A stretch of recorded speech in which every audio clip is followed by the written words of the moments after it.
سبحانہ تعالیٰ نے انسان کو پیدا کیا اور انسان کی ساری ضروریات کو بھی وہی سمجھتا ہے. انسان کے ساتھ جتنی بھی ضروریات لگی اللہ نے ان سب کا انتظام کیا. ہمیں بھوک لگتی ہے، اللہ نے کھانے کا انتظام کیا. ہمارے اندر طرح طرح کی خواہشات ہیں، اللہ نے ان کو پورا کرنے کا انتظام کیا. بیمار ہو جاتا ہے انسان، اللہ تعالیٰ نے انسان کے لیے دوا کا انتظام کیا. پھر اسی طرح انسان کی زندگی کو کئی طرح کے خطرات درپیش ہوتے ہیں، تو اللہ تعالیٰ نے ان خطروں سے نمٹنے کے لیے بھی ہمارا انتظام کیا، ہمیں مختلف طرح کی دعائیں وغیرہ سکھائیں. اللہ سبحانہ تعالیٰ نے نبی صلی اللہ علیہ وسلم کے ذریعے ہمیں یہ بتا دیا کہ ہمیں کن کن چیزوں سے پناہ مانگنے کی ضرورت ہے، یعنی ان سے بچنے کی ضرورت ہے. کون سی چیزیں ہمارے لیے خطرناک ہیں، نقصان دہ ہیں، تکلیف دہ ہیں، تاکہ ہم ان سے بچ سکیں. یہ باتیں قرآن اور سنت میں موجود ہیں، لیکن عموماً ہم قرآن و سنت کو ایک طرف رکھ کے اپنی زندگی میں جو آنے والے مسائل ہیں ان کے بارے میں پریشان رہتے ہیں. حقیقت یہ ہے کہ انسان بڑا ہی کمزور ہے، جیسا کہ اللہ سبحانہ وتعالیٰ قرآن مجید میں فرماتے ہیں، یا ایھا الناس انتم الفقراء الی اللہ واللہ ھو الغنی الحمید. اے لوگو تم سب اللہ کے محتاج ہو اور اللہ بے نیاز تعریف والا ہے. انسان کمزور ہے، اللہ بے نیاز ہے، بندہ بے نیاز نہیں ہے. بندہ کسی بھی چیز کی انتہا کو پہنچ جائے اس کو مینٹین نہیں کر سکتا. مثلا ایک شخص ساری زندگی پڑھتا رہتا ہے، علم حاصل کرتا رہتا ہے، پھر کیا ہوتا ہے؟ بڑھاپا آ جاتا ہے، پڑھا لکھا سب کچھ بھول جاتا ہے. انسان کھاتا ہے، پیتا ہے، طاقتور ہوتا ہے، جوان ہوتا ہے، پھر کیا ہوتا ہے؟ بڑھاپا آ جاتا ہے، فزیکلی ویک ہو جاتا ہے. وہی دن اور رات ہوتے ہیں، وہی سب کچھ ہوتا ہے، لیکن انسان اپنے آپ کو جو کتنا بھی مینٹین کرے وہ رکھ نہیں سکتا. انسان دنیا میں زندگی بسر کرتا ہے اور پھر اپنی ترقی اور عروج کو پہنچتا ہے، مال و متاع زیادہ سے زیادہ حاصل کر لیتا ہے. پھر کیا ہوتا ہے؟ ایک دن موت آ جاتی اور سب کچھ چھوڑ کے یہیں چلا جاتا ہے. دن رات ہم یہ سب چیزیں دیکھتے رہتے ہیں اور ہم جانتے ہیں کہ یہ سب کچھ انسان کے ساتھ پیش آتا ہے، لیکن اللہ سبحانہ وتعالی نہ اس کو نیند آتی، نہ اس کو اونگ آتی، نہ اس کو بڑھاپا ہے، نہ اس کو کوئی بیماری، نہ ہی اس کو موت ہے. تو انسان اپنی ذات میں کمزور ہونے کی وجہ سے اس بات کا محتاج ہے کہ وہ کسی ایسی ہستی کا سہارا لے، ایسی ہستی کا دامن پکڑے کہ جو اسے ہمیشہ کے لیے پروٹیکشن دینے کے لائق ہو، جو خود محتاج نہ ہو. اور وہ اللہ سبحانہ تعالیٰ کے علاوہ کون ہو سکتا ہے؟ کوئی اور نہیں ہو سکتا. لیکن افسوس یہ ہے کہ ہم انسانوں کی طرف دیکھتے رہتے ہیں، کون میری کس ضرورت، کس مجبوری میں کہاں کام آ سکتا ہے. اللہ سبحانہ تعالیٰ کی طرف رجوع پہلے نہیں کرتے، جبکہ قرآن مجید سے ہمیں یہ پتہ چلتا ہے کہ الذین اذا اصابتهم مصیبت قالوا انا للہ وانا الیہ راجعون، کہ ہدایت یافتہ لوگ وہ ہوتے ہیں کہ جب انہیں کوئی مشکل پیش آتی ہے، کوئی تکلیف آتی ہے، کوئی پریشانی لاحق ہوتی ہے، تو وہ کہتے ہیں بے شک ہم اللہ کے لیے ہیں اور ہم اسی کی طرف لوٹ کر جانے والے ہیں. تو آج ہم قرآن و سنت کی روشنی میں دیکھیں گے کہ وہ کون سی چیزیں ہیں جن سے بچنے کے لیے اللہ کے رسول صلی اللہ علیہ وسلم نے اللہ کی پناہ لی ہے، اللہ سے مدد مانگی ہے. ہمیں بھی ان چیزوں سے بچنے کے لیے قرآن اور سنت سے رہنمائی لینی چاہیے.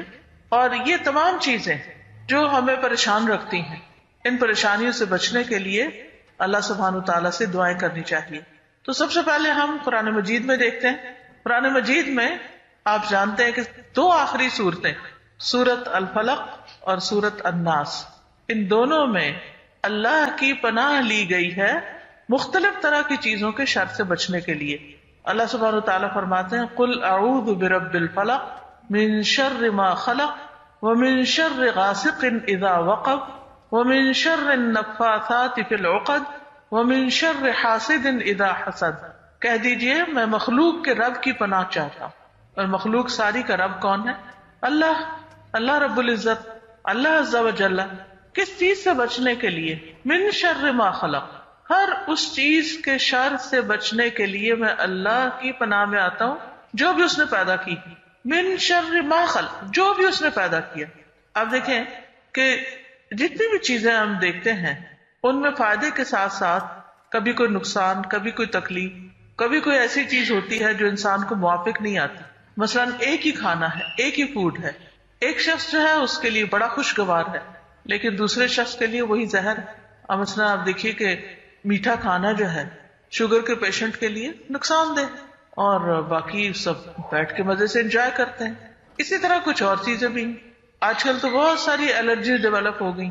کتنے بچے جو پیدا ہوتے ہیں الرجیز کے ساتھ، دودھ نہیں پی سکتے، کوئی نٹس نہیں کھا سکتے، کتنی کتنی تکلیفوں میں. تو وہ چیز بذات خود شر نہیں ہے، دودھ کوئی شر تو نہیں ہے، دودھ تو بڑے فائدے کی چیز ہے، لیکن اس بندے کے حق میں کیا ہے، وہ نقصان دہ ہے. تو من شر ما خلق، اور یہ ہر شخص کے اعتبار سے الگ الگ بھی ہو سکتا ہے. اور کچھ چیزیں ایسی ہیں کہ جن میں یہ سب کامن بھی ہے، یعنی کچھ چیزیں ایسی ہیں کہ جن کا شر سب کے لیے شر ہے، جیسے شیطان کا شر ہے، اسی طرح نقصان دینے والی اور مخلوقات کا شر ہے. اور سانپ نہ اپنے کو دیکھتا ہے نہ پرائے کو دیکھتا ہے، سبھی کو ڈس لیتا ہے. چاہے آپ اس کو پالیں، آپ اس کی کیئر کریں، آپ اس کے ساتھ جو چاہے اچھا سلوک کریں، لیکن جس دن اس کو موقع ملے وہ کاٹ دے گا. تو کچھ چیزیں ایسی ہیں کہ جن کے اندر بظاہر شر نظر آتا ہے، اور کچھ چیزیں ایسی ہیں جن کے اندر بظاہر شر نظر نہیں آتا لیکن ان کے اندر بھی شر ہوتا ہے. اور کچھ چیزیں ایسی ہیں کہ جن میں ہمارے لیے شر ہوتا ہے، سب کے لیے نہیں ہوتا. تو کتنی خوبصورت دعا سکھا دی گئی، قل اعوذ برب الفلق من شر ما خلق. ہر طرح کا شر اس کے لیے جامع لفظ. کوئی بھی چیز ہمیں نہیں پتا، مثلاً ہم اپنے گیجٹس کو اٹھائے پھرتے ہیں، ہمیں نہیں پتا ہوتا اس کے ساتھ کتنے جراثیم لگے. ایک دفعہ میں نے ایک جگہ پر پڑھا کہ یہ جو ہمارے ہینڈ بیگز ہیں نا، یہ سب سے زیادہ جراثیم کیری کیے ہوئے ہوتے ہیں. اور انہوں نے مختلف جو تصویریں اتار کے جراثیموں کی شکلیں بھی دکھائی ہوئی تھی. تو اب آپ دیکھیں ہمارے لیے سب سے بڑا قیمتی چیز یہ ہینڈ بیگ ہوتا ہے، ہم کہیں نہیں بھولتے اسے، اور اسی وجہ سے لوگ ان کو ٹوائلٹس میں بھی لے جاتے ہیں اور وہاں سے اور جراثیم کیری کر کے ساتھ اپنے اور جگہ پہ لیے پھرتے ہیں. تو لیکن ہم نے کبھی سوچا بھی نہیں کہ اس سے بھی ہمیں کچھ لگ سکتا ہے، اس سے بھی کوئی تکلیف پہنچ سکتی. تو جب ہم یہ کہتے ہیں من شر ما خلق، تو ہر چیز اس میں آ جاتی ہے، چاہے ہم اس کو جانتے ہیں یا نہیں جانتے. ومن شر غاسق اذا وقب، اور اندھیری رات کے شر سے جب وہ چھا جائے. رات کے اندر کئی طرح کے شر ہو سکتے ہیں، اس میں آپ دیکھیں کہ جو ہی شام ہوتی جاتی ہے شیاطین پھیل جاتے ہیں. انسانوں میں سے بھی جو شیطان ہوتے ہیں وہ اپنے شر کے ارادوں کے ساتھ پھیل جاتے ہیں، چوریاں کرتے ہیں، ڈاکے ڈالتے ہیں، اور کئی قسم کے مسائل کھڑے ہو جاتے ہیں. اور پھر ومن شر النفاثات فی العقد، اندھیری رات کا شر تو نظر آ بھی جاتا ہے اندھیرے کے باوجود، لیکن یہاں پر گروں میں پھونکے مارنے والیوں کے شر سے. اور یہ ہے جادو کا شر.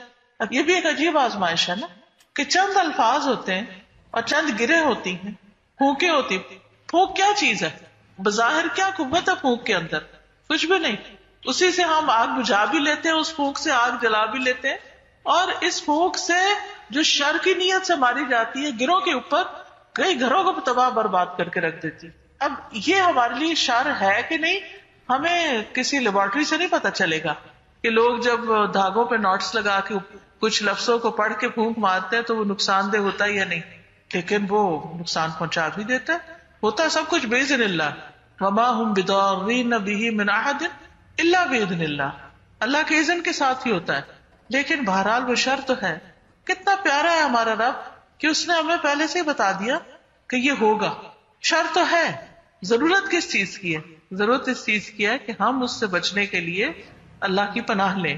ومن شر حاسد اذا حسد، اور حاسد کے شر سے جب وہ حسد کرے. انسانوں میں سے انسانوں کے دشمن ہوتے ہیں، اور حسد ایک ایسی چیز ہے کہ جس کو بہت سے لوگ زبان یا چہرے سے ظاہر نہیں بھی کرتے لیکن دلوں میں رکھتے ہیں، اور پھر پیٹھ پیچھے نقصان بھی دیتے ہیں. تو ایسے میں انسان کس کس کو جا کے کھولے، کس کا دل دیکھے، کہاں سے دیکھے، کیسے پتا کرے کون کس سے کیا حسد کر رہا ہے. لیکن جب انسان اپنا معاملہ اللہ سبحانہ وتعالیٰ کے سپرد کر دیتا ہے تو اللہ کی پناہ میں اپنے آپ کو دیتا ہے. اس سے بڑی پناہ کوئی ہے ہی نہیں، اس سے بڑی کوئی پروٹیکشن ہے ہی نہیں. تو اس طرح انسان ان تمام چیزوں کے شر سے محفوظ ہو سکتا ہے. نمبر 1 عمومی شر، نمبر 2 رات کا شر، نمبر 3 جادو کا شر، اور نمبر 4 حسد. آج آپ دیکھیں بہت سارے لوگ انہی مسائل میں گھرے ہوئے ہیں اور انہیں اس کا حل کوئی نظر نہیں آتا. اللہ سبحانہ وتعالیٰ نے ہمیں حل دے دیا ہے. اسی لیے ہم دیکھتے ہیں کہ رسول اللہ صلی اللہ علیہ وسلم نے ان کو تعوذ کے افضل کلمات بتایا، یعنی جس سے کوئی پناہ لے سکے. یہ جو تعویذ کا لفظ ہے نا، یہ بھی تعوذ ایک ہی روٹ سے ہے. کیا مطلب ہے؟ تو پناہ لینا. تو لوگ سمجھتے ہیں کہ پناہ لینے کے لیے ضروری ہے کہ آپ کسی بابا کے پاس جائیں اور پھر وہاں سے وہ کچھ آپ کو لکھ کر دے اور پھر وہ آپ گلے میں لٹکائیں تو پھر ہی آپ کو پناہ ملے گی یا حفاظت ہوگی. جبکہ رسول اللہ صلی اللہ علیہ وسلم اس صورت اور دوسری صورت الناس کے بارے میں فرمایا یہ دو صورتیں ہیں یعنی افضل کلمات ہیں کہ جن سے تعوذ کرنے والے تعوذ کرتے ہیں. ابن عابس جوہنی کہتے ہیں کہ ایک مرتبہ رسول اللہ صلی اللہ علیہ وسلم نے فرمایا کہ اے ابن عابس کیا میں تمہیں تعوذ کے سب سے افضل کلمات کے بارے میں نہ بتاؤں جن سے تعوذ کرنے والے تعوذ کرتے ہیں یعنی پناہ لیتے ہیں, پروٹیکشن لیتے ہیں. کہتے میں نے عرض کیا کیوں نہیں؟ تو رسول اللہ صلی اللہ علیہ وسلم نے فرمایا کہ یہ دو صورتیں ہیں, قل اعوذ برب الفلق اور قل اعوذ برب الناس. بہترین کلمات ہیں جن سے آپ حفاظت میں آ سکتے ہیں, بے مثال کلمات ہیں. نبی صلی اللہ علیہ وسلم ان کلمات کو لازم پکڑے ہوئے تھے. ابو سعید کہتے ہیں کہ رسول اللہ صلی اللہ علیہ وسلم جنوں اور انسانوں کی نظر بد سے پناہ مانگا کرتے تھے. یاد رکھیے انسانوں کے علاوہ جنوں کی بھی بری نظر ہوتی ہے جو انسانوں کو لگ سکتی ہے. تو پہلے آپ یعنی کہ ان سے پناہ مانگنے کے لیے, ان سے بچنے کے لیے کچھ دعائیں پڑھتے تھے, حتیٰ کہ معوذتین نازل ہو گئی, یعنی یہ صورتیں نازل ہو گئی. پھر جب یہ نازل ہوئی تو آپ نے ان کو لازم پکڑ لیا اور ان کے سوا دوسروں کو ترک کر دیا. تو اس سے یہ بھی پتہ چلتا ہے کہ یہ کفایت کرنے والی صورتیں ہیں, بندے کے لیے کافی ہیں. اگر کچھ اور دعائیں نہ بھی پڑھنے کا موقع ملے تو ان میں سب کچھ شامل ہو جاتا ہے, ہر شر سے بچنے کے لیے یہ فائدہ دے سکتی. اسی لیے نبی صلی اللہ علیہ وسلم, چلیے میں آپ سے پوچھتی ہوں کس کس موقع پر ان کو پڑھتے تھے؟ قل اعوذ برب الفلق, قل اعوذ برب الناس کب کب پڑھنی چاہیے؟ صبح شام. صبح شام کتنی دفعہ پڑھنی چاہیے؟ 3 بار. صبح سے مراد کیا ہے؟ فجر کے بعد سورج نکلنے سے پہلے. اگر سورج نکلنے کے بعد پڑھا تو وہ عام اذکار میں شامل ہو جائے گا. پناہ لینے کے لیے سورج نکلنے سے پہلے. اور دوبارہ کب پڑھنی چاہیے؟ عصر اور مغرب کے درمیان, سورج غروب ہونے سے پہلے پہلے. دوسرے ہر نماز کے بعد, ہر نماز کے بعد, اور رات کو سوتے وقت. آپ صلی اللہ علیہ وسلم نے فرمایا اے عقبہ بن عامر کیا میں تمہیں ایسی صورتیں نہ سکھاؤں جو نہ تورات میں نازل ہوئی, نہ زبور میں, نہ انجیل میں, اور نہ ہی ان جیسی فرقان میں ہے. تم پر ایک رات بھی ایسی نہ آئے کہ تم ان کو نہ پڑھو. کتنی تاکید ہے اس میں کہ تم پر ایک رات بھی ایسی نہ آئے کہ تم ان کو نہ پڑھو. یعنی آخری چیز جو رات کو سوتے وقت کرنی چاہیے وہ یہ اذکار ہیں جن میں یہ صورتیں بھی موجود ہیں. پھر آپ دیکھیے کہ اس میں سورۃ الناس میں قل اعوذ برب الناس ملک الناس الہ الناس من شر الوسواس الخناس الذی یوسوس فی صدور الناس من الجنۃ والناس.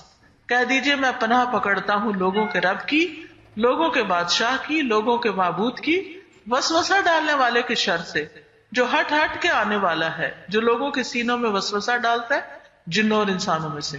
گویا ان دو صورتوں نے ہر طرح کے شر کا احاطہ کر لیا. اور اس میں بڑی خوبصورت بات یہ ہے کہ ایک دفعہ اللہ تعالیٰ کے رب ہونے کی صفت سے پناہ لے کر 3-4 چیزوں سے پناہ لے لی گئی بچنے کے لیے, یعنی بچنے کی دعا کر لی گئی.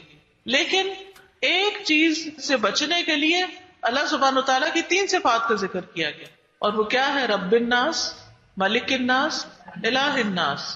اور بچنا کس سے؟ لوگوں کے نہیں, شیطان کی شر سے. من شر الوسواس الخناس. اور وسواس جو ہے پلٹ پلٹ کے وسوسے ڈالنا, بار بار وسوسہ ڈالنا, نیگیٹو تھنکنگ, برے خیالات, حسد, دوسروں کے بارے میں بدگمانی, اللہ کے بارے میں بدگمانی, رسول کے بارے میں بدگمانی, لوگوں کے بارے میں بدگمانی, ایمان والوں کے بارے میں بدگمانی. شیطان جو ہے وہ کبھی بھی نہیں چاہتا, کیونکہ آپ دیکھیے کہ یہ جو ہمارا دل ہے نا, یہی مرکز ہے ہمارے خیالات کا. اور جب ہم اچھے خیالات رکھتے ہیں تو ہماری عبادات بھی اچھی ہوتی ہے, ہمارے لوگوں کے ساتھ معاملہ بھی اچھا ہوتا ہے. لیکن جب ہمارے دل میں کسی کے بارے میں برا خیال آتا ہے, بدگمانی آتی ہے, نیگیٹو تھنکنگ ہوتی ہے, تو ہمارے تعلقات بھی خراب ہو جاتے ہیں. تو یہ نیگیٹیوٹی کون پھیلاتا ہے؟ یہ یہی شیطان, الذی یوسوس فی صدور الناس من الجنۃ والناس. ابلیس تو ہے ہی, لیکن اس کے لشکر ہے انسانوں اور جنوں میں سے جو انسانوں کو پریشان رکھتے ہیں. یعنی انسان کے ارادے میں جب خلل آ جاتا ہے نا، نیت جب خراب ہو جاتی ہے تو اچھے سے اچھا عمل بیکار ہو جاتا ہے. تو اس لیے بہت ضروری ہے کہ انسان ان دو صورتوں کو پڑھتا رہے. پھر آپ دیکھیے کہ اور جن چیزوں سے پناہ مانگنی چاہیے، یہ جن چیزوں سے بچنے کی دعا کرنی چاہیے، ان میں سے رسول اللہ صلی اللہ علیہ وسلم کی یہ دعا ہے، اللہم انی اعوذ بک من العجز والکسل والجبن والحرم والبخل واعوذ بک من عذاب القبر ومن فتنۃ المحیا والممات. اے اللہ، میں عاجز ہونے، سستی، بزدلی، بڑھاپے اور بخل سے تیری پناہ میں آتا ہوں. میں قبر کے عذاب، زندگی اور موت کی آزمائشوں سے تیری پناہ میں آتا ہوں. کتنی خوبصورت دعا ہے، چھوٹی سی دعا ہے، صحیح مسلم میں آئی ہے. رسول اللہ صلی اللہ علیہ وسلم ان تمام چیزوں کا مقابلہ کرنے کے لیے اللہ کی مدد لیتے تھے. سب سے پہلی چیز جس کا ذکر کیا گیا ہے وہ عجز ہے، بے بس ہونا. ہم کب بے بس ہوتے ہیں؟ بڑھاپے میں، بیماری میں. بعض اوقات آپ دیکھیں آپ اپنی اولاد کے آگے بے بس ہو جاتے ہیں. کوئی کام آپ کرنا چاہتے ہیں، کسی چیز کا بہت شوق بھی ہے آپ کو، لیکن آپ کے پاس وہ اسباب اور وسائل اکٹھے نہیں ہوتے، آپ بالکل بے بس ہو جاتے ہیں. کس کی مدد ہوگی تو کام آگے چلے گا؟ اللہ سبحانہ و تعالیٰ کی. آپ دیکھیے بعضوں کا سب کچھ ہوتا ہے لیکن وہ کام آپ نہیں کر پا رہے ہوتے. اچھا، ایسے میں ہمارے ذہن میں کیا خیال آتا ہے؟ بندش ہو گئی، کسی نے رکاوٹ ڈال دی. تو بات یہ ہے کہ وما بکم من نعمت فمن اللہ، تمہارے پاس کوئی بھی جو نعمت ہے وہ اللہ ہی کی طرف سے، اللہ ہی دینے والا ہے، اللہ ہی عطا کرنے والا ہے. اور جب انسان نعمتوں پر شکر گزار ہوتا ہے تو اللہ تعالیٰ نعمتوں میں اضافہ کر دیتے ہیں. لئن شکرتم لازیدنکم. اور جب انسان ناشکری کرتا ہے، ناقدری کرتا ہے ان نعمتوں کی، اللہ کی نافرمانی کے کام کرتا ہے تو رکاوٹیں بھی آ جاتی ہیں. لیکن ہم اپنے اوپر کوئی ذمہ داری لینے کو تیار نہیں ہوتے، ساری ذمہ داری دوسروں پر ڈال دیتے ہیں کہ ان کی وجہ سے ہمارا کام خراب ہو. بہرحال اس سے پناہ مانگنی چاہیے. والکسل، سستی سستی سستی، اچھا کل کر لوں گا، پھر کر لوں، ہو جائے گا، ٹال مٹول کرتے رہنا، جس سے کوئی کام وقت پہ کر کے ہی نہ دینا. بڑے بڑے ارادے کرنا، نیتیں باندھنا، سوچنا، لیکن کر کے کچھ نہ دینا، ہاتھ میں کچھ بھی نہ ہونا. رکاوٹ کیا ہے؟ کچھ بھی نہیں، بس صرف اپنی سستی، اپنی ویکنس.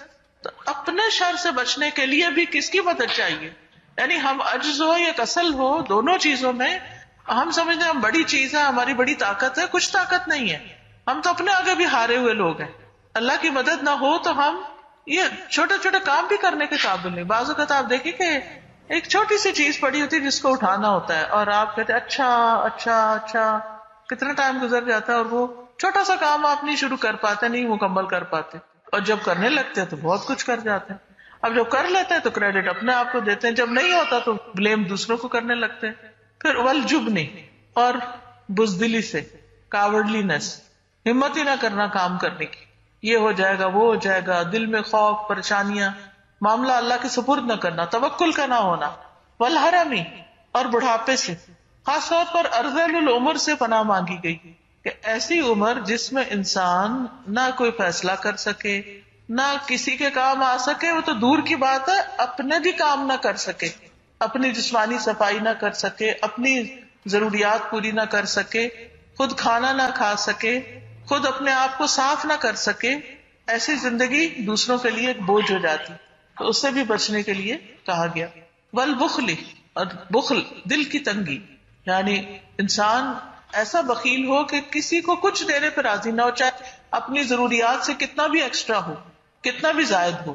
وَأَعُوذُ بِكَ مِنْ عَذَابِ الْقَبْرِ، یہ چیزیں تو دنیا سے تعلق رکھتی تھی، اب عذاب قبر سے. بہت سے لوگ تو انکار ہی کر دیتے ہیں اس کا، لیکن نبی صلی اللہ علیہ وسلم نے اس کثرت کے ساتھ اس کا ذکر کیا ہوا کہ اس کے انکار کی کوئی گنجائش نہیں نکلتی.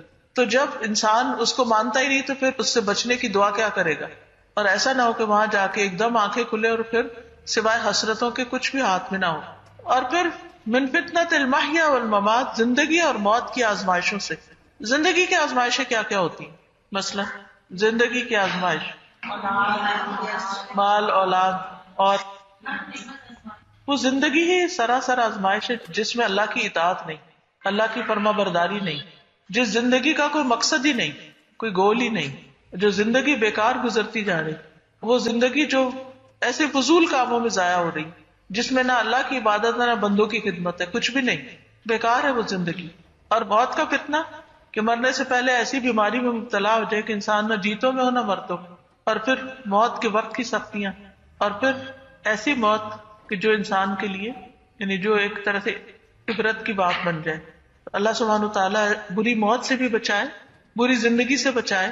تو اللہم انی اعوذ بک من العجز والکسل والجبن والہرم والبخل واعوذ بک من عذاب القبر ومن فتنة المحیا والممات.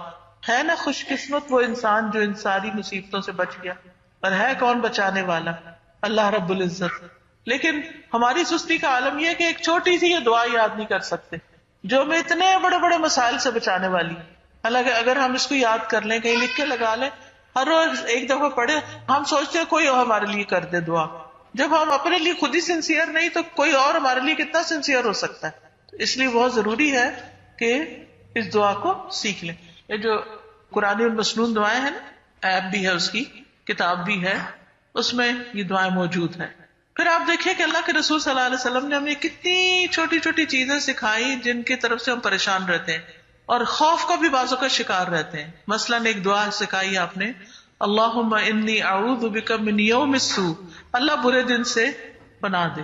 اب کئی دفعہ ایسے ہوتا ہے کہ کوئی دن ایسا ہوتا ہے کہ جس میں تھکاوٹ، کوئی کام نہیں کر پا رہے، کوئی چیز سیدھی نہیں ہو رہی، غصہ آئے چلے جا رہا ہے، ہر کام خراب ہوئے چلے جا رہا ہے. بعضوں کو چھوٹی مصیبتیں ہوتی ہیں، بعضوں کو بڑی بڑی مصیبتیں کسی دن میں آ جاتی ہیں، اور ایسے دنوں سے ڈرتے بھی ہیں ہم، لیکن ہمیں سمجھ نہیں آتی کہ ہم کریں کیا. اس کے لیے بھی دعا کرنے کی ضرورت ہے. وَمِن لَيْلَةِ السُّوءِ، بری رات سے. اب دیکھیے کہ کتنے واقعات ہم ایسے پڑھتے سنتے رہتے ہیں، کہیں زلزلہ آ گیا، کہیں طوفان آ گیا، کہیں راتوں رات ایسا انقلاب آ گیا، کیسی کیسی آزمائشیں ہیں دنیا میں. وَمِن سَاعَةِ السُّوءِ، بری گھڑی سے. بری گھڑی آپ دیکھیے بعض اوقات آپ اسموتھ جا رہے ہیں، پتہ ہی نہیں چلا، اچانک ٹکر مار دی کہیں اور منٹوں کے اندر دنیا سے آخرت میں پہنچ گئے لوگ. کتنے ایسے عبرتناک واقعات ہمارے سامنے ہوتے رہتے ہیں. یہاں بری گھڑی سے بچانا ہمیں. وَمِن صَاحِبِ السُّوءِ، برے دوست سے، برے ساتھی سے، بری کمپنی سے. اس کو تو ہم برا سمجھتے نہیں، حالانکہ کمپنی کا رنگ ہم پہ چڑھتا ہے. جو ہمارے آس پاس لوگ ہوتے ہیں ان کے اثرات ہوتے ہیں ہم پر. صرف ان کی باتیں یا صرف ان کے کام ہی ہم پہ اثر نہیں کرتے، ان کا وجود بھی اثر کرتا ہے. آپ دیکھیے کہ کسی کے پاس بیٹھ کے آپ بڑا ہلکا محسوس کرتے ہیں، اور کسی کے پاس بیٹھ کے آپ اتنا بوجھل محسوس کرتے ہیں. کسی کے ساتھ مل کے آپ کے لیے عبادت کرنا بڑا آسان ہو جاتا ہے، اور کسی کے ساتھ بیٹھ کے آپ کے لیے نماز پڑھنا ہی مشکل ہو جاتا ہے. تو ایسی کمپنی اللہ ہمیں دے کہ جس میں اللہ سبحانہ و تعالیٰ کی عبادت ہمارے لیے بہت آسان ہو جائے. اور پھر کچھ لوگ بظاہر دوست ہوتے ہیں، اندر سے دھوکے باز ہوتے ہیں. آپ دیکھیے کہ ایسی کئی مثالیں ملتی کہ بچے اچھے بھلے تھے، یونیورسٹی گئے، برے دوست ملے، کہاں سے کہاں پہنچا دیا انہوں نے. اپنے لیے بھی فکر مند ہونا چاہیے اور بچوں کی طرف سے بھی دعا کرنی چاہیے کہ اللہ ان کو صالحین کی صحبت عطا کر، کیونکہ نیک لوگوں کی صحبت ہوگی تو نیکی میں بڑھنے میں آسانی ہوگی. وہ من جار السوء، اللہ برے پڑوسی سے بھی نجات دے، کیونکہ پڑوسی جو ہے بعض اوقات اپنے رشتے داروں سے زیادہ انسان کے قریب ہوتا ہے اور اندر باہر کی ساری خبریں اس کو پتہ ہوتی ہیں. اور کئی دفعہ ایسے بھی ہوتا ہے کہ برے پڑوسی کی وجہ سے گھر میں ڈاکے، چوریاں، کئی مسئلے مسائل کھڑے ہو جاتے ہیں. یا پھر وہ اگر آپ کے بچوں پہ بری نظر رکھتے ہیں یا اور اسی طرح، کیونکہ وہ ایک طرح سے بھیدی ہوتے ہیں. اور پھر فی دار المقامہ، یعنی قیام کے گھر میں. بعض اوقات پڑوسی سے مراد صرف نیبرز ہی نہیں ہوتے، ساتھ بیٹھنے والا، کہیں بھی بیٹھنے والا، کئی گاڑی میں بیٹھے ہیں ساتھ، یا کسی پارٹی میں، کسی گھر میں کہیں. یا ایک اور دعا کے اندر آتا ہے فَإِنَّ جَارَ الْبَادِيَةِ يَتَحَوَّلُ، جو بادیہ میں، صحرا، جنگل میں کوئی ملتا ہے وہ تو چلا جاتا ہے، تھوڑی دیر کے لیے انسان تنگ بھی ہو اس سے، لیکن جو ہمیشہ ساتھ رہنے والا ہو، اس میں فرینڈز بھی ہو سکتے ہیں، اس میں شوہر بیوی ایک دوسرے کے لیے بھی ہو سکتے ہیں، اس میں ساتھ رہنے والے نیبر بھی ہو سکتے ہیں. بعض اوقات آپ دیکھیں ایک بچی بڑی نیک ہوتی ہے لیکن شوہر اس کو دنیا دار مل جاتا ہے تو وہ کیا ہوتا ہے، وہ پردہ بھی گیا، نماز بھی گئی، سارا کچھ گیا. اسی طرح وائس ورثہ. تو یا اللہ جن لوگوں کے ساتھ رہنا ہے، صالحین جو تھے وہ تو صرف دنیا نہیں، مرنے کے بعد بھی نیک لوگوں کی صحبت مانگتے تھے. اب اس میں آپ دیکھیے حضرت یوسف علیہ السلام کی دعا ہے، فاطر السماوات والارض انت ولی فی الدنیا والآخرہ توفنی مسلما والحقنی بالصالحین. پھر ابراہیم علیہ السلام کی دعا ہے، رب هب لی حکما والحقنی بالصالحین. پھر اسی طرح یعنی پیغمبروں کے علاوہ بھی باقی لوگوں نے بھی اس کی دعا کی ہے کہ اللہ تعالیٰ ہمیں صالحین کی صحبت عطا کرے، نیک لوگوں کی. اب دیکھیں یوسف علیہ السلام نے خاص طور پر یہ دعا کب مانگی؟ جب ان کو دنیا کا سب کچھ مل گیا، بادشاہت بھی مل گئی اور ان کے والدین بھی مل گئے، سب کچھ. یعنی جن چیزوں کی انسان خواہش کرتا ہے کہ دنیا میں زندگی اچھی ہو اور اپنے پیارے بھی قریب ہوں، لیکن پھر نتیجہ کیا ہوتا ہے کہ اس کے بعد واٹ نیکسٹ. تو واٹ نیکسٹ میں ان کے لیے صحبت صالح، نیک اولاد، نیک ساتھی، نیک ہمسائے، رشتہ داروں میں سے یعنی ایسے لوگوں سے واسطہ پڑے کہ جو اچھے ہوں. ابھی کتنی خوبصورت دعا ہے. انہی چیزوں سے تو ہم پریشان رہتے ہیں اور ان پریشانیوں کے نجات کا نسخہ ہمیں بتا دیا گیا. پھر ہم من گھڑت وظیفے پڑھتے رہتے ہیں، حالانکہ یہ وظیفے سب سے بہترین ہے کہ جس میں ان سب مشکلات اور پریشانیوں سے نکلنے کی دعائیں سکھا دی گئی ہیں. پھر اسی طرح آپ دیکھیے کہ بعض اوقات ہم اپنی اولاد کو اپنے لیے کبھی شر نہیں سمجھتے، شوہر یا بیوی یا اپنے رشتہ داروں کو اپنے لیے نہیں سمجھتے، لیکن نبی صلی اللہ علیہ وسلم نے اس کے لیے بھی دعا سکھائی ہے.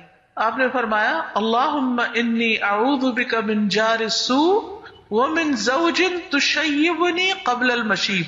اے اللہ میں تیری پناہ طلب کرتا ہوں برے پڑوسی سے اور ایسے ساتھی بیوی یا شوہر جو مجھے بڑھاپے سے پہلے بوڑھا کر دے. انسان غموں کی وجہ سے بڑھاپے سے پہلے بوڑھا ہوتا ہے. اگر شوہر بیوی کے ساتھ تعاون نہ کرنے والا ہو یا آپس میں محبت اور اتفاق نہ ہو، کیئر کرنے والا، رسپانسبلٹی لینے والا نہ ہو، تو عورت کے اوپر کتنی پریشانیوں کے پہاڑ آ جاتے ہیں. کیونکہ اللہ نے مرد کو کمام بنایا، لیکن جب وہ کمام کی حیثیت سے اپنی ذمہ داری پوری نہیں کرتا تو پھر انسان کے لیے جینا مشکل ہو جاتا ہے. وَمِن وَلَدٍ يَكُونُ عَلَيَّ رَبًّا، اور مجھے ایسے بچے سے بھی بچا کے رکھنا جو میری آقا بن بیٹھے. یعنی قیامت کی نشانیوں میں سے ایک ہے نا کہ عورت اپنے مالک کو جنم دے گی. تو اولاد بعض اوقات بڑے ہو کر ماں باپ کو رول کرنے لگتی ہے. کس طرح کمزوری کی حالت میں انسان پیدا کرتا ہے، پالتا ہے، تکلیفیں اٹھاتا ہے، سب کچھ کرتا ہے، اور جب بچے جوان ہو جاتے ہیں تو وہ ماں باپ کو ہی بیوقوف سمجھنا شروع ہو جاتے ہیں اور ان پہ اپنے حکم چلانا شروع کر دیتے ہیں. تو اللہ تعالیٰ اس سے بھی محفوظ رکھ. پھر انسان کو مال کی محبت ہوتی ہے. اب یہ دیکھیں یہ ساری چیزیں ہماری بڑی محبوب ہوتی ہیں. ان میں کیا کیا محبت ہے؟ آپ دیکھیے شوہر سے محبت ہے، اولاد سے محبت ہے، دوستوں سے محبت ہوتی ہے. وَمِن مَالٍ يَكُونُ عَلَيَّ عَذَابًا، مال سے محبت ہوتی ہے. تو اللہ ایسے مال سے محفوظ رکھ کہ جو میرے لیے عذاب بن جائے، کہ بجائے اس کے کہ وہ میرے فائدے کا مجھے اس کی پروٹیکشن میں اپنا آپ یعنی کہ کھپا دوں. اور پھر دوستوں سے محبت ہوتی ہے. وَمِن خَلِيلٍ مَاكِرٍ، چال باز دوست سے مجھے بچا. بعض دوست ویسے دوست ہوتے ہیں لیکن وہ ہر وقت یہ دیکھتے رہتے کہ کہاں سے اس کو دھوکہ دیا جائے. عَيْنُهُ تَرَانِي وَقَلْبُهُ يَرْعَانِي، کہ جس کی نگاہ مجھے دیکھتی ہے اور اس کا دل میری نگرانی کرتا ہے کہ کہاں گیا، کیا کر رہا ہے، تاکہ اسے ایکسپلائٹ کیا جا سکے.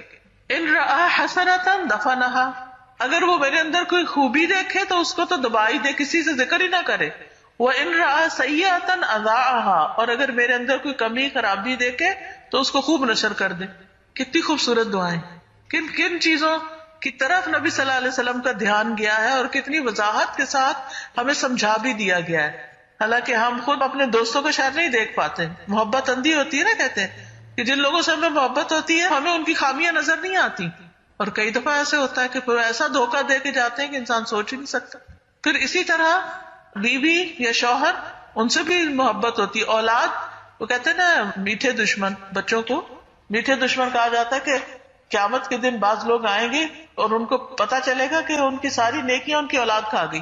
یعنی ماں باپ نے جو نام کمایا تھا، جو اچھے اچھے کام کیے تھے، وہ سارے انہوں نے ڈبو دیے. یعنی ایسے ایسے کام کیا اور ماں باپ اولاد کی محبت میں کن کن غلط چیزوں میں پڑ گئے. تو اللہ سبحانہ وتعالیٰ اس سے بھی محفوظ رکھے. پھر اسی طرح مالداری اور فقر دونوں سے پناہ مانگی گئی. یعنی ایک طرف بہت مالدار ہونا بھی انسان کے لیے آزمائش ہے، اور دوسری طرف انتہائی فقر جو ہے وہ بھی کفر کی طرف لے جاتا ہے. آپ دعا مانگا کرتے تھے اللہم فإنی اعوذ بک من فتنۃ النار، اللہ آگ کی آزمائش سے، آگ کے فتنے سے بچانا، وعذاب النار، آگ کے عذاب سے، وفتنۃ القبر، اور قبر کے فتنے سے. جو سوال جواب ہوں گے نا، وہ بہت بڑا ٹیسٹ ہے. ہم دنیا کے ٹیسٹوں میں پریشان ہوتے رہتے ہیں، یہ ایگزام ہے وہ ایگزام ہے، اصل ٹیسٹ وہاں ہوگا. وعذاب القبر، اور قبر کے عذاب سے. ومن شر فتنۃ الغنا، اور دولت مندی کی آزمائش کی شر سے، ومن شر فتنة الفقر، اور فقر کی آزمائش کی شر سے، واعوذ بک من شر فتنة المسیح الدجال، اور میں تیری پناہ میں آتا ہوں جھوٹے مسیح کے فتنے کی برائی سے، کیونکہ وہ لوگوں کے ایمان کا دشمن ہوگا۔ ہر نبی نے اپنی امت کو اس سے ڈرایا اور نبی صلی اللہ علیہ وسلم نے بھی اپنی امت کو اس سے بہت خبردار کیا ہے۔ پھر اسی طرح قلت اور ذلت سے پناہ، وہ پنجاب میں کہتے ہیں نا لوڑ دی تھوڑ نہ ہو، یعنی جو چیز ضرورت ہے اس کی کمی نہ ہو، ہاں؟ تو اللہ تعالیٰ قلت سے بچانا، فقر و فاقے سے بچانا، جو ہماری بنیادی بیسک نیسیسٹیز ہیں، نیڈز ہیں ہماری، وہ ہمیں فراہم ہوتی رہے، وہ ملتی رہیں۔ اللہم انی اعوذ بک من الفقر واعوذ بک من القلۃ والذلۃ، اور ذلت اور رسوائی اور بدنامی سے بھی بچانا، واعوذ بک ان اظلم او اظلم، اور میں اس سے بھی تیری پناہ لیتا ہوں کہ کوئی مجھ پر ظلم کرے یا میں کسی پر ظلم کروں۔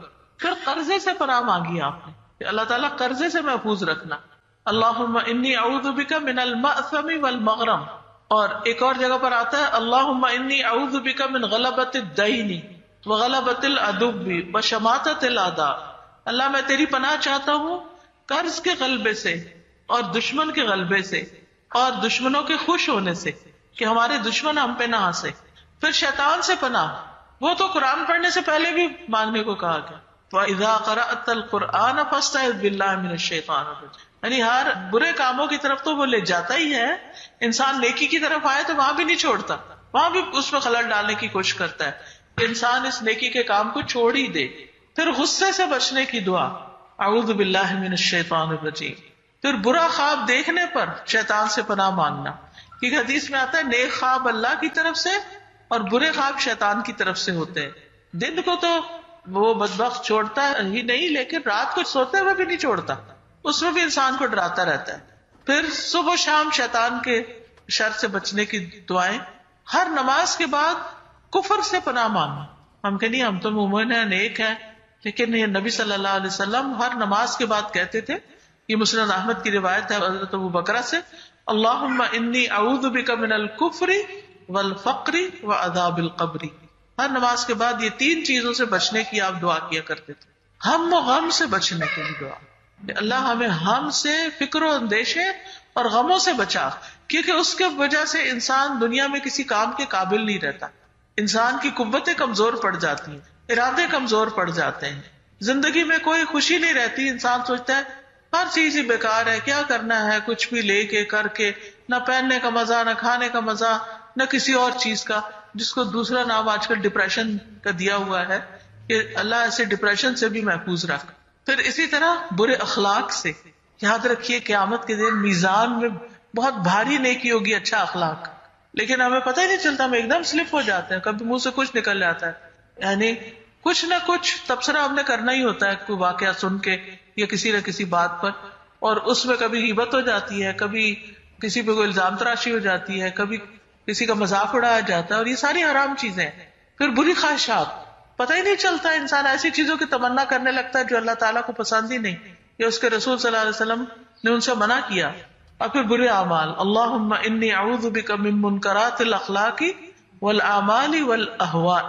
پھر اسی طرح اپنے ہی اعمال کے شر سے، ومن سیئات اعمالنا، ہم جو بھی کرتے ہیں نا وہ ایسا جیسے بیج ہے جو بو رہے ہیں، یا وہ نیکی میں بڑھ جاتی ہیں چیزیں یا وہ برائی میں بڑھ جاتی ہیں، اچھا بیج ہوگا اچھی فصل ہوگے گی اور برا ہوگا تو بری، کیونکہ نیک اعمال بھی بڑھتے رہتے ہیں۔ حدیث میں آتا ہے کہ یعنی جب کوئی اچھے نیت ارادے سے صدقہ کرتا ہے تو اللہ تعالیٰ اس کو اپنے دائیں ہاتھ سے لیتے ہیں اور اس کو اس طرح پالتے ہیں جس طرح تم میں سے کوئی اپنے پچھیرے گھوڑے کے بچے کو پالتا ہے، ہاں؟ ایک اور جگہ پر آتا ہے کہ ایک لقمہ پہاڑ کے برابر ہو جاتا ہے۔ تو وہ کیا ہے، ایک چھوٹی سی بھی چیز ہم نے دی تو اس کو ہم نے 100 کر دیا، اب وہ بڑھنا شروع ہو جائے گی، بڑھنا شروع ہو جائے گی، گرو کرتی جائے گی، ہاں؟ لیکن اسی طرح برے اعمال، برے ٹرینڈ سیٹ کرنا، ایسے فیشن، ایسی چیزیں کہ جو اللہ کی نافرمانی کی ہو اور پھر ہمیں دیکھ کے اور لوگ بھی شروع کر دیں اور خود انسان کو احساس بھی نہ ہو کہ وہ کس چیز کا ٹرینڈ سیٹ کر رہا ہے۔ تو اللہم انی اعوذ بک من شر ما عملت، اللہ میں نے جو برے عمل کیے نا ان کے شر سے تو مجھے بچا، ومن شر ما لم اعمل، اور اس کے بھی شر سے جو بھی میں نے نہیں کیے کہ کہیں میں اس کو کر نہ بیٹھوں۔ پھر قبول نہ ہونے والے عمل سے پناہ مانگنا کہ اللہ ایسا کام نہ ہو کہ جو قبول ہی نہ ہو، اللہم انی اعوذ بک من علم لا ينفع وعمل لا يرفع ودعاء لا يسمع. اور ایسی دعائیں بھی کہ جو سنی نہ جائیں. اللہ اسے آپ دیکھیں یہ ساری چیزیں جن میں ایفرٹ لگتی ہے. علم حاصل کرنے میں بڑی تکلیفیں ہیں، لیکن اگر ایسا علم انسان حاصل کر رہا ہے جس میں نہ دین کا فائدہ نہ دنیا کا فائدہ، تو کیا فائدہ تھکنے کا؟ کس لیے سیکھ رہے ہیں وہ؟ پھر اسی طرح ایسا عمل جس میں انسان تھک رہا، عاملۃ ناصبہ، تھکا دینے والا کام، لیکن کوئی اجر نہیں، ثواب نہیں، نہ دنیا میں اس کے کوئی نتیجہ. اور پھر ایسی دعا جو سنی نہ جائے، غافل دل کی دعا مانگ رہے ہیں، دعائیں آمین آمین، یہ نہیں پتا امام صاحب نے پڑھا کیا، عادتاً، بس عادتاً، تو روح ہی نہیں ہے ان دعاؤں میں. تو رک رک کے سوچنا چاہیے کہ اللہ ایسی دعائیں کرے کہ جو قبول بھی ہو جائیں.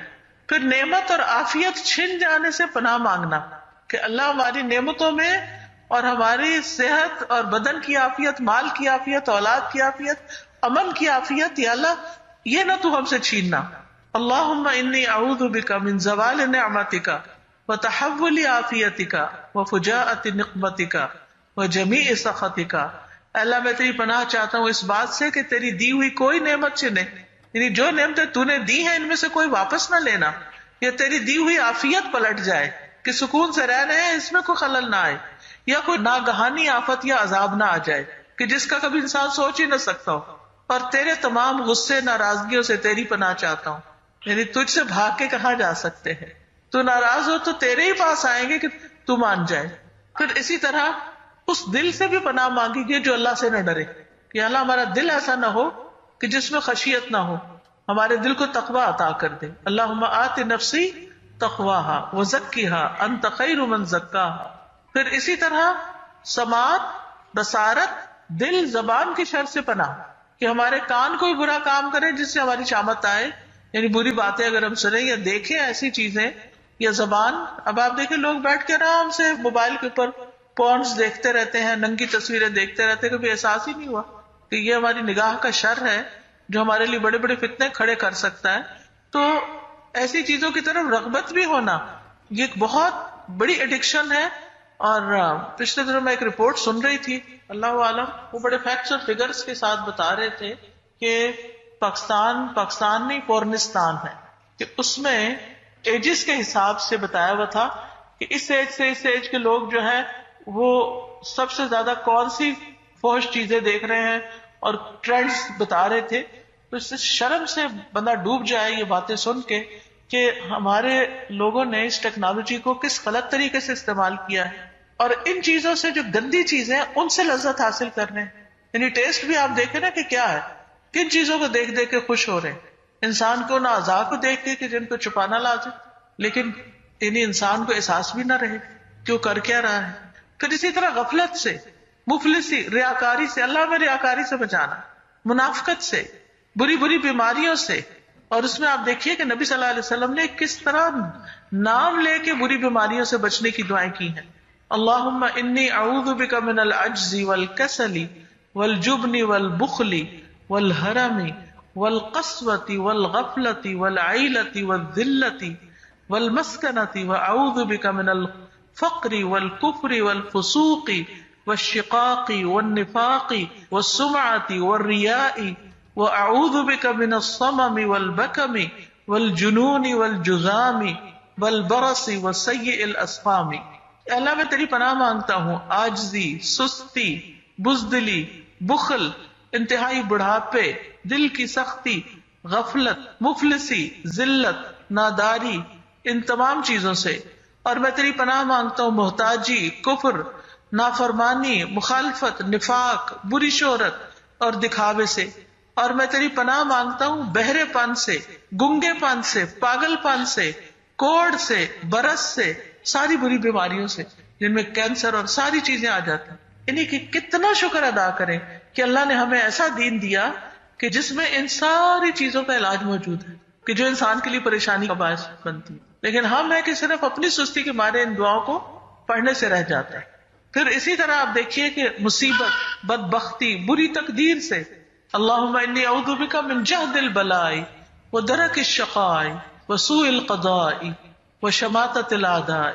پھر بری موت سے پناہ مانگنا، غرق ہونے سے، جل کے مرنے سے، گر کے مرنے سے، ڈوب کے مرنے سے، شیطان کا موت کے وقت حاضر ہونا، اللہ ان ساری چیزوں سے ہمیں بچا کے رکھنا، پھر آگ کے عذاب سے، عذاب قبر سے، پھر جہنم سے، جہنم کی گرمی سے، من حر النار و عذاب القبر.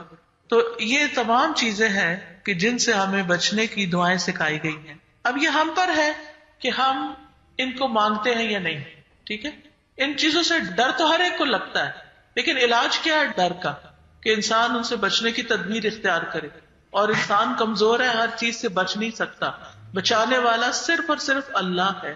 اس لیے اس کی پناہ لیں، اس کی مدد لیں اور اس کی اطاعت کے کام کریں.